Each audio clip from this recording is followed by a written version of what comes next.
Welcome to Inspiring Perspectives, a podcast by thinkPARALLAX featuring fresh takes and bold ideas for the real-world sustainability challenges and solutions at some of the world's most respected brands and companies.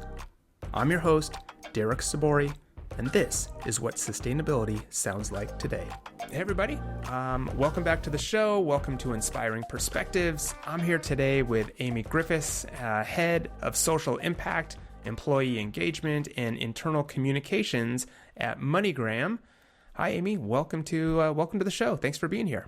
Thank you so much, Derek. I'm excited to be here. Thank you for having me.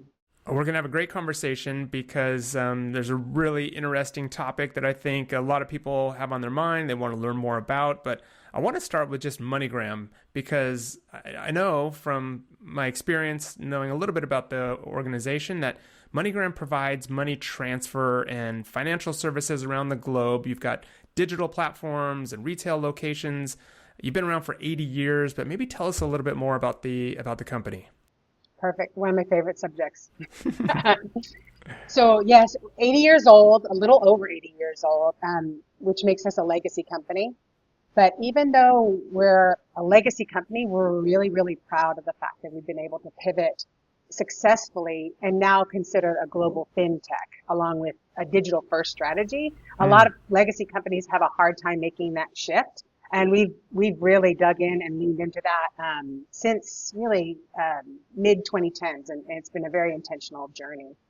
So now, back in 2011, about 5% of our business was digital. Now over 50% of our business is digital, and we're going to continue growing that. And what gives us the advantage is that we still maintain a global retail network, which are those walk-in stores where you can transfer cash or pay bills anywhere around the world where you see a MoneyGram logo. We have this robust global retail network, unlike our fintech competitors, because cash is still king in many parts of the world. I know we always talk it's very digital, it's very innovative, but cash is still king in most of the world. And we've operated in over 200 countries and territories, so that's a really great footprint. Yeah.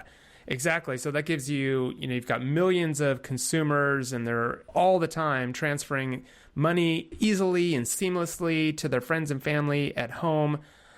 When I hear MoneyGram, though, and I hear you explain the business, I don't necessarily think sustainability, nor do I really think social impact. But you've been the head of the MoneyGram Foundation and now social impact for the last 6 years or so. So maybe correct me on that. Tell me why perhaps I should think social impact or sustainability when I think of MoneyGram. I'm so glad you asked that. It's going to be surprising to some people. For us, it's just the way we do business. But for people who don't know, 1 in 7 people in the world are migrants, according to the United Nations. So we are a direct connector between them and their communities and families back at home. So our business is all about remittances, which, according to the United Nations, again, it's the lifeline for over 1 billion people whose income, they live on less than $1 a day in these low and middle income countries. So it's a lifeline for them, and we are that connection point. So it's a really important relationship to understate. I mean, it is critical relationship that we have with our customers because we help families send funds to their loved ones for food, healthcare, housing, emergencies. And one of the things we're also really proud of is that the United Nations is watching remittance rates and fees and making sure that this is a vulnerable community and a vulnerable population. And they have a sustainable development goal aimed at reducing inequalities. Okay. And one of those measures is gauging the fees people have to pay to send money to their loved ones. And the industry average is 6.3, and ours is 2.8. Wow. The UN goal by 2030 is that remittance companies have a goal of 3%. And we're actually already under that, well before 2030. So we're really excited about that. And we also really believe our customers need to feel safe and protected using our services. So we take that really seriously and have really high thresholds for protection and compliance. And then the other piece that we're super happy about is that some places in the world really don't have a stable financial network. And people in these countries just don't have the same opportunities to participate in the global economy. We're used to that here in the States or in some of the developed countries, but we partner with organizations like Stellar Development Foundation. To offer a really extensive cash network for and on-off ramps to the global system using blockchain, which is super innovative, and it's designed to create equitable access to the global financial system for people who wouldn't otherwise have the ability to do so because their banking systems are compromised in where they live. So that's how it really does tie into social impact. Yeah, it's really, when we first spoke about this, it really sort of opened my eyes to it. And I think there's so much sort of underneath the surface that most people just would look right past and right over a lot of that work that you're doing. How do you think the industry as a whole is speaking in these same terms and really promoting this? Is this something that in your space is well known, or do you really feel like you're sort of out there on your own telling these stories, or has this become sort of a common story for all transfer services? I'd like to think we're leading the way. We always wanted to be the first people out there to do those kinds of things and build those kind of partnerships. So the Stellar partnership was a big step in that direction. And we also were the first company to incorporate ID at $1 to protect customers. And that means that many remittance companies prior would require an ID just for the person sending the transaction, but not for the person for receiving it. Mm-hmm. And we implemented a process where you must present identification on both sides of it, which really protects customers from fraud and from those scams. The bad guys don't want to show a photo ID when they're picking up the money. So right. We're really proud of that. We do a lot of work with law enforcement and other agencies that are helping prevent human trafficking, other scams, fraud. So we're really proud of those relationships, and we like to think that we lead the way. So tell me about your role then. How did it come about? Because it sounds like you said, and in our conversation before, you started in the foundation, you sort of transferred it into this social impact role. So give us a little historical context of how things developed over there internally. For years, MoneyGram operated with a charitable foundation, as did a lot of companies, and still do have foundations with a primary task of grant making. Our focus at that time was, when I joined the company, it was 2017, 2018. And the foundation was focused on children's education, which is a wonderful focus area, of course. Mm-hmm. But around the end of 2019, I started proposing this idea to move beyond what I was calling more transactional philanthropy, and looking at ways that we could leverage what we do as a company to make a deeper impact. Something a little bit more than cutting a check and taking a picture with it, which is still not a bad idea because funds are critically needed. I know this coming from the nonprofit world, but we can do a little more. And since our business and our expertise was in the financial world, it made sense to first move to a focus area that aligned with that. So we moved from children's education to workforce readiness, financial literacy, economic development.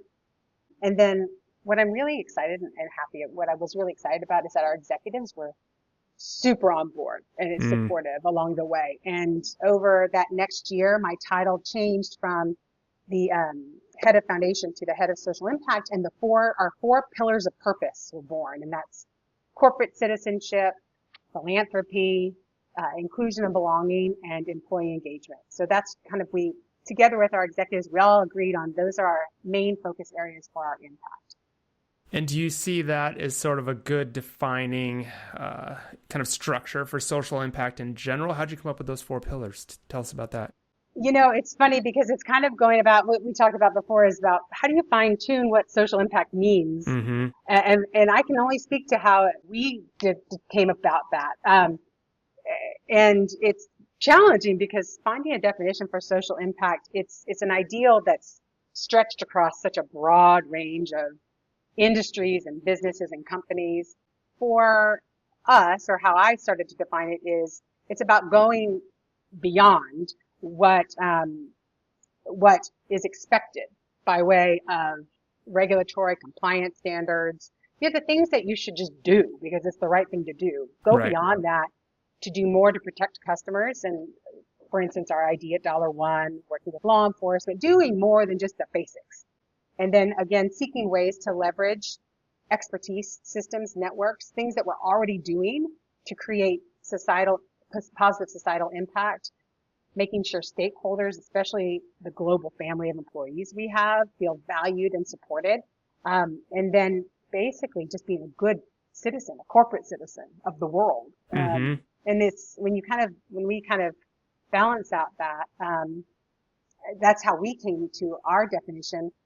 And then I guess what I would say for people that were trying to define it for themselves and how to implement it, I would offer the best way to look at it is, especially for smaller organizations that feel overwhelmed by what really seems to be a huge nebulous kind of concept because it's so big, is to take a look at your business. Number one. Number two, every business has some element of service to others. Find out what that is. What is that service to others?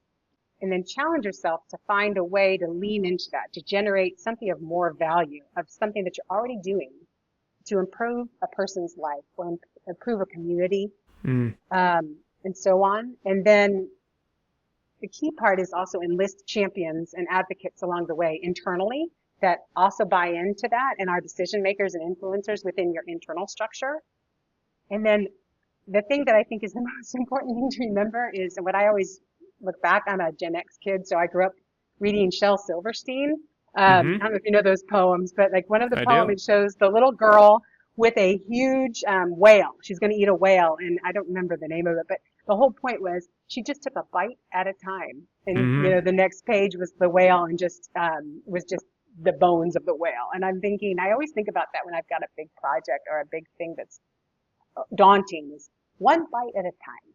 One little thing. Where are you finding service and how can you grow that? That's right. And you mentioned, you know, internal stakeholders, employees, and sort of this idea of how the work that you're doing is impacting your customers and just communities in general, people all over the world.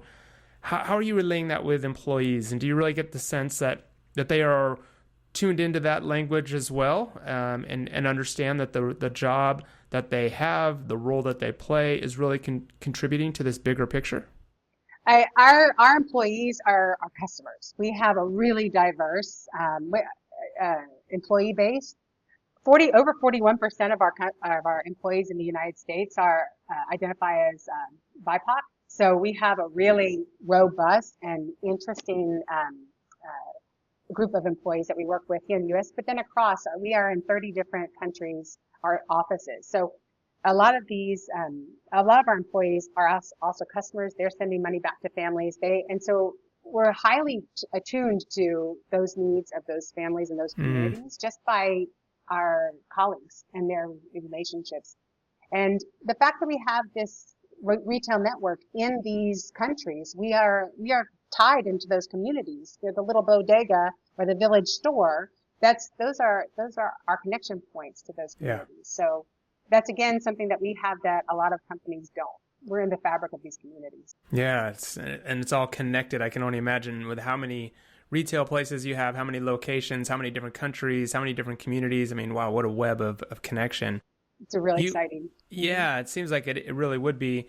We're talking about social impact and the role that I think there's a role that both corporations like yours and nonprofits play. Obviously, on the other side, you're talking about foundations and giving money. There's money needed. There's resources that are needed. But you've been on both sides, so I'm interested in just sort of what has that transition been like, and what are the experiences that you've had on both sides that you sort of put to work today? Where would you start with that? Yeah. So some of the people.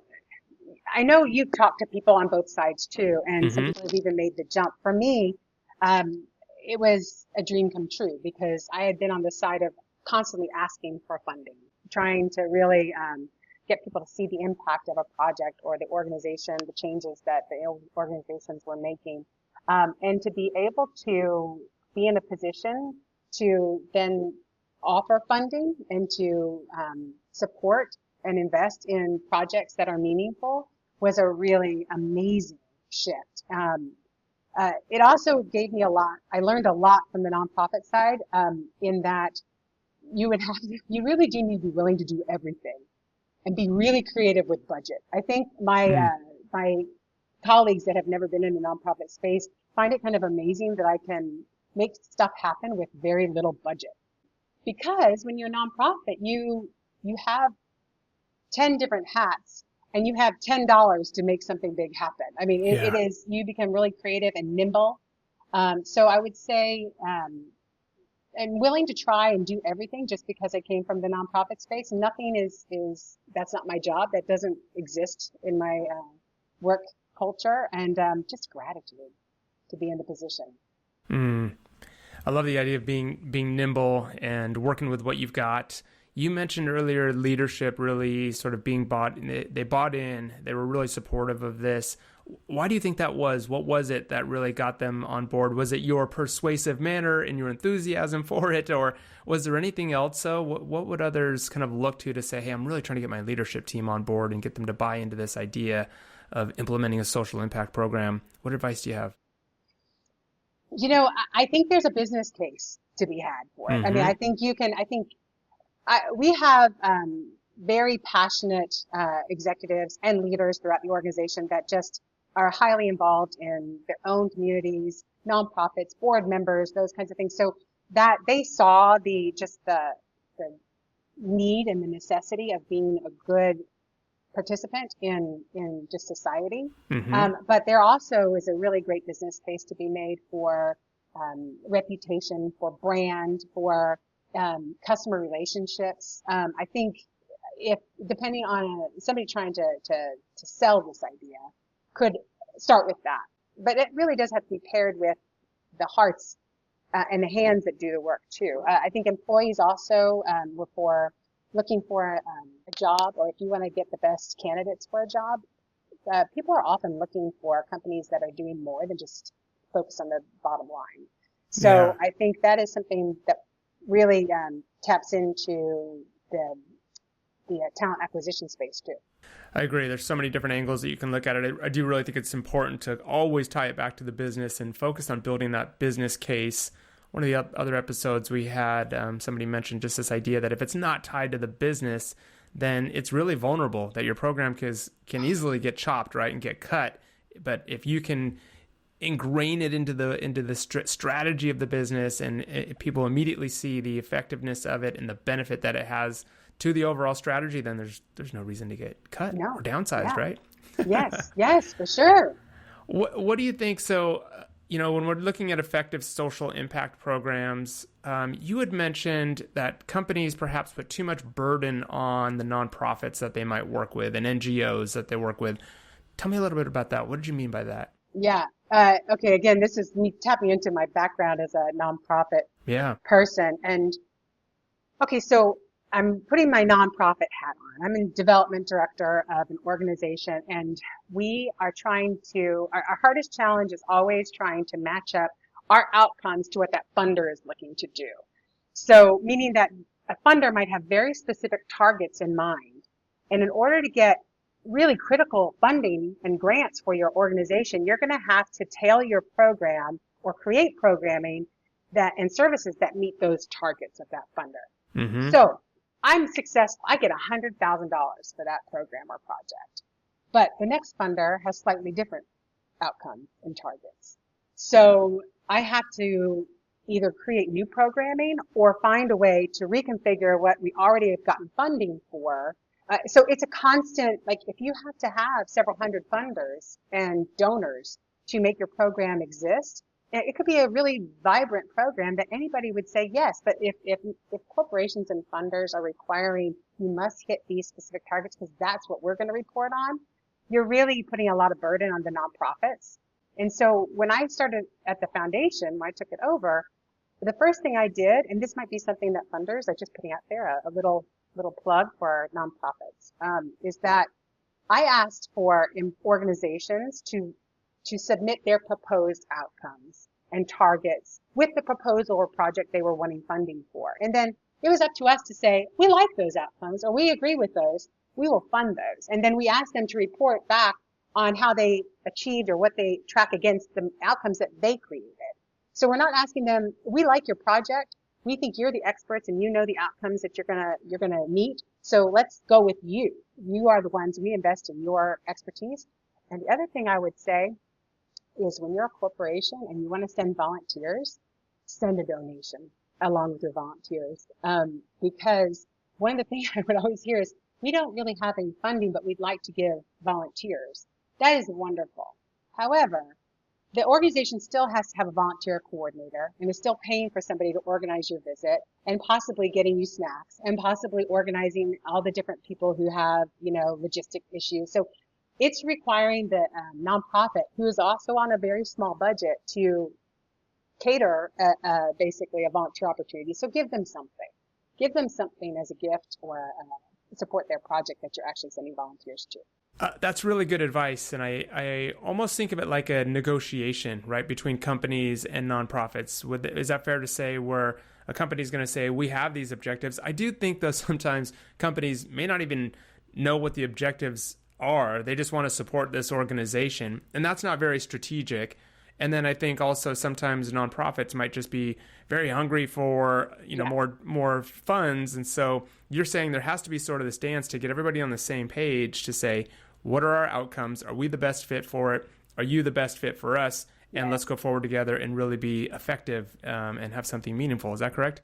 Yes, and give the nonprofits a safe space to negotiate. I think they, like you say, they're coming from a place of being hungry, and they don't want to disappoint that funder, especially if there's a large grant at stake. So I think giving them that safe space of, let's talk about what you want to achieve and if it's a good fit, like you say. I think that's negotiation is a great way to look at it. Yeah, it's interesting, and I think it takes work, and I think it takes work on both sides.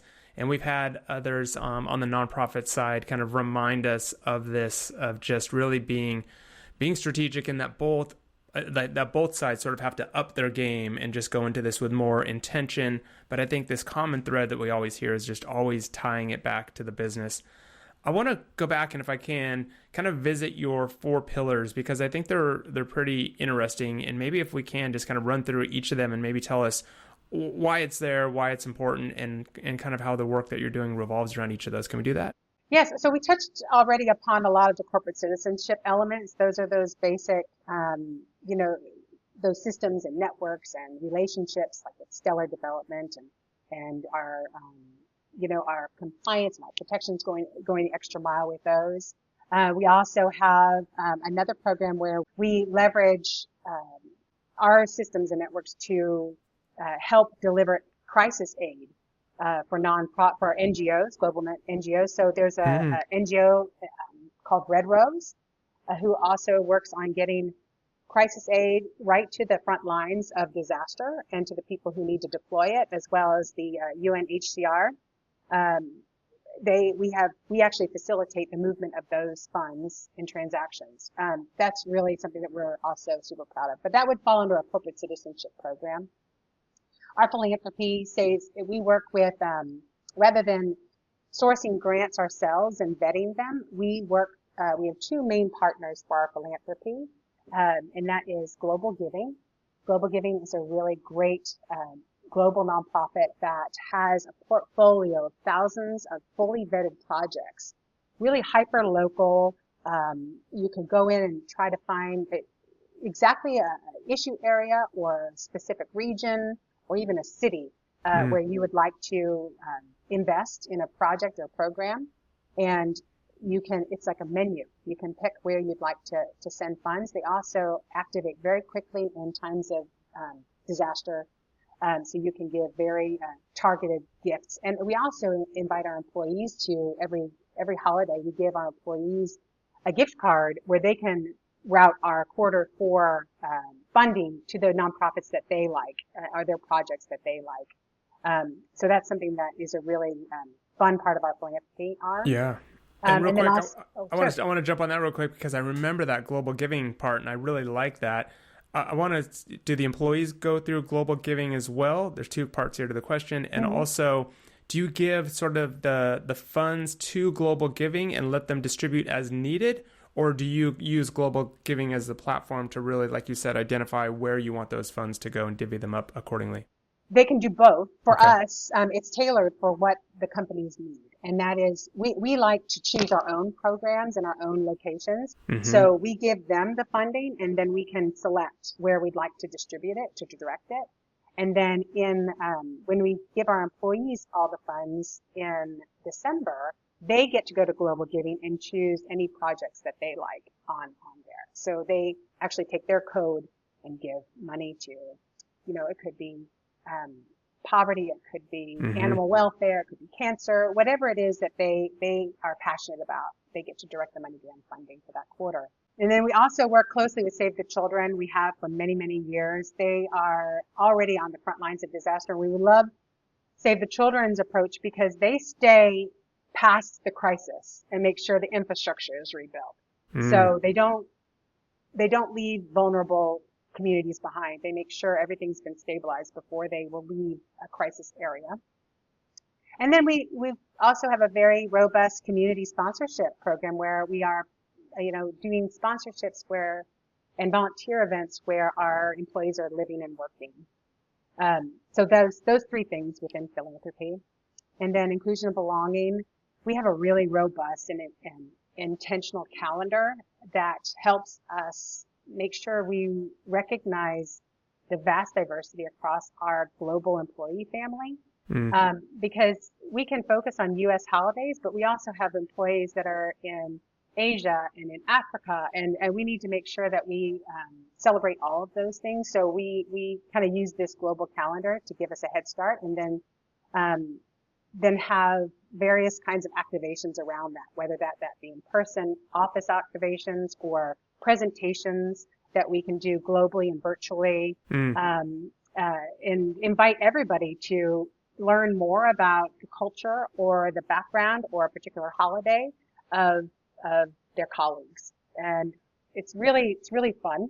I bet. What a great opportunity. I mean, that probably sets a good example just for companies who are kind of focusing on diversity and belonging. It's like you're in a company where you truly are representing the entire globe and you've got people all over. So how do we make it feel that everybody has a place here and that your employees, like you said, your employees represent your customer base and vice versa. So yeah, that's interesting. And it's fun to have the conversations too. We had a great virtual presentation where we talked about workplace disability and just disabilities in general. And it was interesting because there are some regions where there aren't a lot of support services or there's a lot of stigma with disabilities. And it gives our employees that live in those regions opportunity to learn and discuss when they couldn't do that necessarily within their own community. So that's an example of that, among many others, are a great way to kind of cultivate that inclusion. Yeah.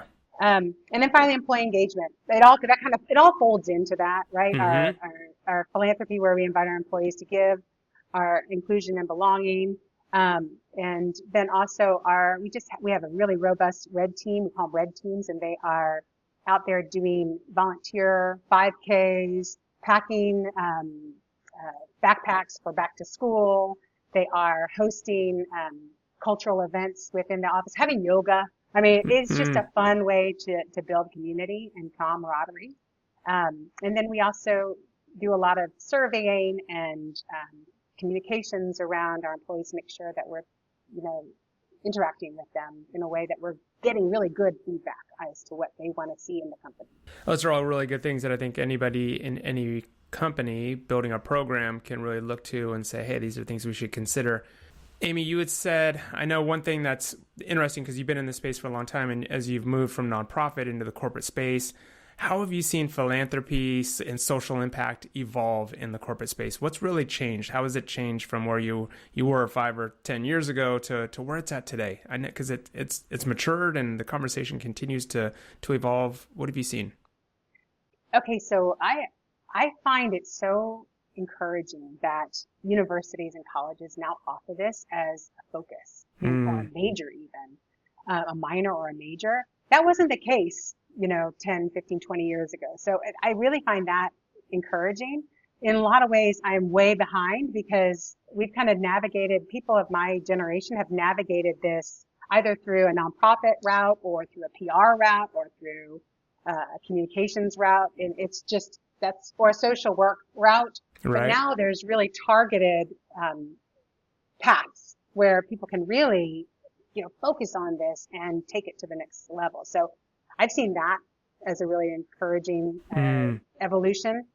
Also, how businesses, even really small businesses, are finding ways to go beyond just a donation for PR purposes, but finding ways how to incorporate those kinds of social impact elements within even a small business, even a mom and pop store. And then even nonprofits and NGOs are incorporating social impact and reporting and CSR and, how are they being sustainable in their work, even though their main focus is offering services and programs. Yeah, that's right. Really, really cool to see that evolution. It's like everybody's holding it to a higher standard, which is exciting. Yeah, that's a good point. What for your role, and you mentioned, as students go in and they can study this, they're learning this specifically, so they're going to come into the workplace sort of with a step ahead. Some of us that have been doing it for a long time, we sort of had to learn as we went, right? And we kind of built the airplane as we were flying. But what do you think it takes in this role to be effective, and what challenges might somebody in this role expect? Give us some advice on what you've learned. I think the challenge number one is I think you have to love the industry you're going to go into. It's not enough, in my opinion, it's not enough to just want to do a social impact job. You could do a social impact job in an industry that you just have no desire for or interest in. It's not, I think that's going to be challenging. Whereas if you become certified, a CPA, you can be a CPA in a lot of different places, or a payroll specialist, or, an HR person. But for social impact, you have to love what your business is, because otherwise you're not going to be as effective. So it kind of, sadly, in my opinion, narrows the scope of the number of companies that you can work in. They're already kind of small. The opportunity, the career pool is small, right? So I think that's a challenge. And then layering on the personal passion you have to have. It's like a salesperson too. You can't sell something that you don't believe in. Right. That's good. Let's boil this down for our listeners here then. If you had to, as they're building a social impact program, they're installing it, they're working with NGOs, kind of if we had to wrap all of this up in terms of kind of three takeaways for our audience, can you boil it down to sort of your top 3 picks in terms of how to succeed with a program like this, or in the industry, or in a role like yours? What do you got for us? I think probably number 1 would be innovate. Innovate, because you need to look and see, or where can we improve? Where can we harness resources? Where can we maximize them? What's happening already that we can evolve? That's the key, is look at something with a totally different set of glasses and see if you can see something that is already there. The second would probably be, and I learned the hard way, a sensitivity to the people journeying along with you. Put yourself in their position. Make sure you've considered them before moving forward, because you may have a great vision, but if they're not seeing it yet, you have to move slower, because you're not going to ultimately be successful. I think early on in my world, I would have a great idea, and ultimately it got there, but it could have been there. It may have gotten there slower, but everybody would have been bought in. So I think that's something that being aware of, and that just comes, I think, with age, is that you realize, let's go at a slower pace, because it'll be good for everybody to slow down a little bit. All right. And then decisiveness is the last thing I would say, is that move forward with intention and purpose. After you've been sensitive to people around you, but move forward with intention and purpose, but be nimble, because adjustments are going to have to happen, and that's okay. You can move forward with purpose and then adjust as needed, but don't let overall uncertainty prevent you from growing or taking hold of an opportunity. I think if you've given something a lot of thought and consideration, you feel confident about taking those first steps in a direction. Yeah, especially in this space, because we need to keep this work moving forward. If you're impacting people's lives, then be confident in it and move forward. Aimee, this has been great. Thank you so much. Is there anything else that you want listeners to know about in terms of the work that you're doing there at MoneyGram or in the role that you play here? I would love it if people would follow us and talk to us on social media, learn more about what we do by visiting those spaces, because I think it's really a fascinating and growing, rapidly changing industry. And so I just would love to have people, have that conversation with us. We'll put all the links to some of the programs that you guys have there in the show notes. I guess I want to end with this, and it seems like you are, but are you optimistic about this space and sort of corporate sustainability, social impact, all of it? Do you feel like we're headed in the right place? Are we making good momentum? Are things slowing? What's your overall take on the state of things? I am optimistic. I think we have to go a little slower and more intentionally, though. I think we are, if we are not careful, we turn people off on what we're trying to do. So I think it's about being intentional and sensitive. And, but we are headed in the right direction. And there's a lot of great young leaders that are coming up. I feel like it's just going to get better and better. Yeah. Really, really good advice to just, be intentional and bring everybody along with you on your great ideas and your great intentions. So Aimee, thank you so much. Thanks for the work that you're doing over there. I'm excited to share it with everybody. Thanks for your insights. We just really appreciate you being on the show, and we'll talk to you later. Thank you so much. It's been such a pleasure. Yeah, same. All right. Have a great day. Talk to you soon. Hey, thanks for checking out our show today. This show was produced by the team at thinkPARALLAX, a sustainability and communications agency with 2 decades of experience working with companies at every stage of the sustainability journey.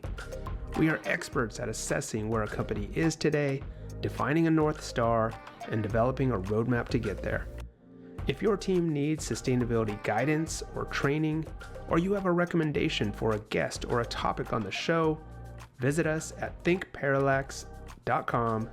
We'd love to hear from you.